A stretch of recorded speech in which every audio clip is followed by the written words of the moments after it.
So this is the email that you'll be getting if your biometric card is due to expire in December. So I got this email maybe a few days ago. So it tells me I need to create here the UKVI account.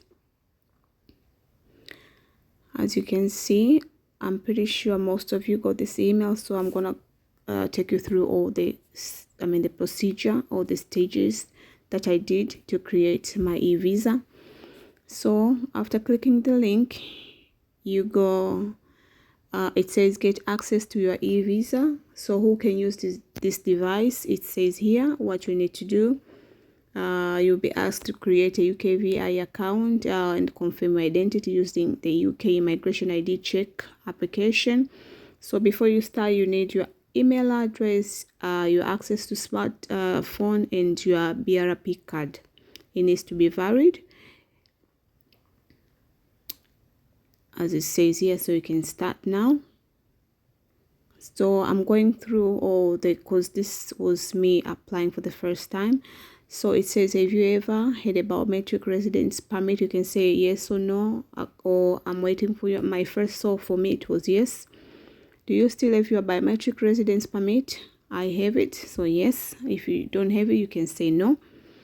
Is your biometric residence permit valid? For me it is valid, so I said yes. You click continue, and as you can see here, create a UK visa and immigration. You need to create a UKVI account to view your immigration status. eVisa online, access someone's account so you can help them get an eVisa. Act on behalf of someone or who cannot manage to create their account, like for example a child or vulnerable person.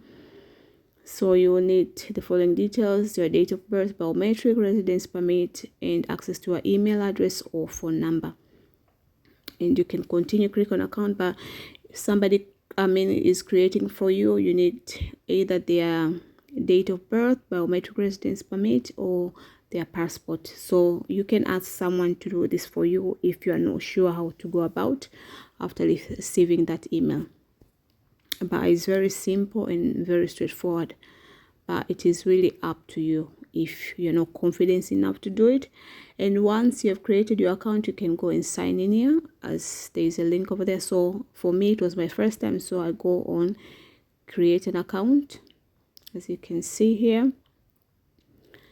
So this is what it came. You've got question to answer. So they're asking, who are you creating this account for? It is for me, so I click me. If it's someone else, you click someone else. You need to give out your names. So given names, your first and middle name. So if you don't have a middle name, just don't put it. So as you can see, I'm putting my name, my first and the middle name, and my surname.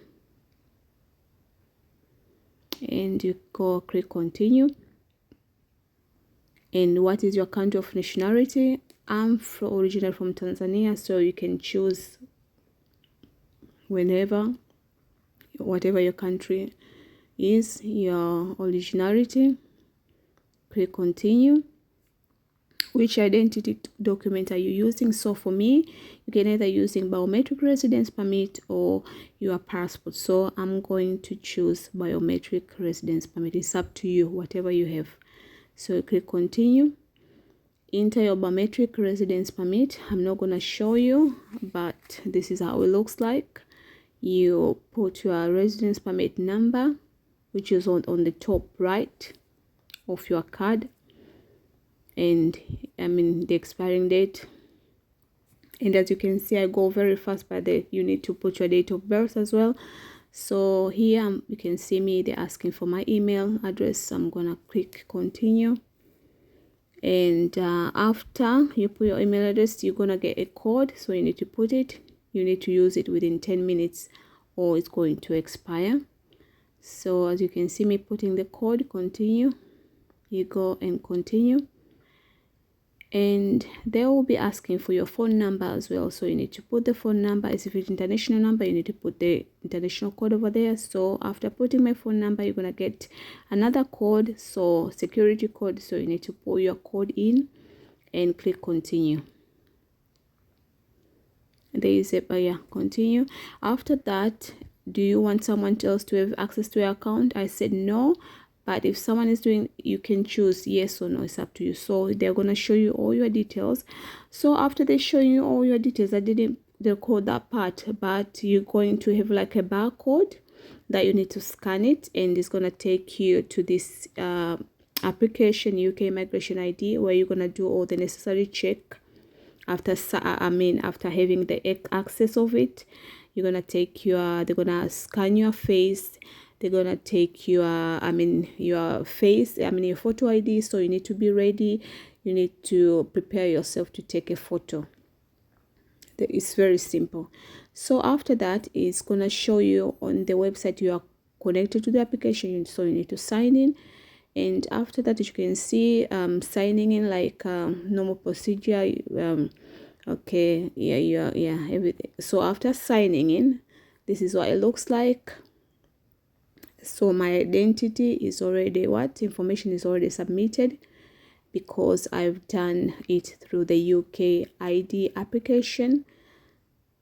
You can click continue.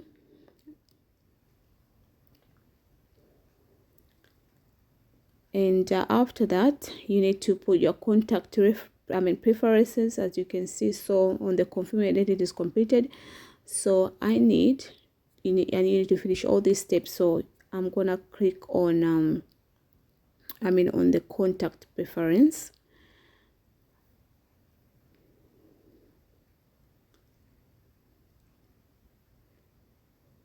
And this is how it looks like. So it shows you my email. Which email can we use to contact you? I said email. Continue. Which phone number can we use? I click my phone number, so you click continue, and it's gonna show all your answers over there, and you go on continue.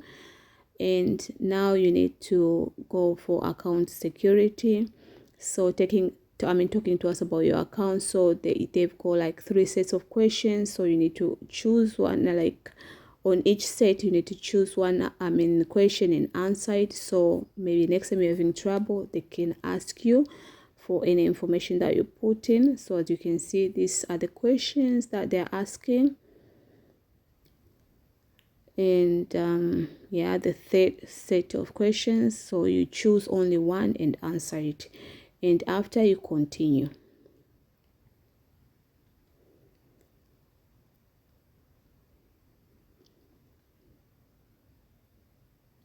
So check your answers and continue. After that, then you go to declaration, and you need to declare that you're the person that will fill out the form, or someone else was filling the form. As it says here, I'm the person submitting, I'm the person submitting the information, things like that. And then you click continue. After that, you submit your application. So you confirm and submit, or you can save and return later if you're not sure, or maybe you miss out some things. You can always go back and check. So if you are okay with everything, just confirm and submit your application. So your information has been submitted. You got the reference number, and and you need to just finish and leave the service. So what happened next? They're gonna email you through your email address, and to tell you when your visa is ready to view. Your eVisa. Finish and leave the service. So I'll go an email maybe within a few minutes. This is how it looks like.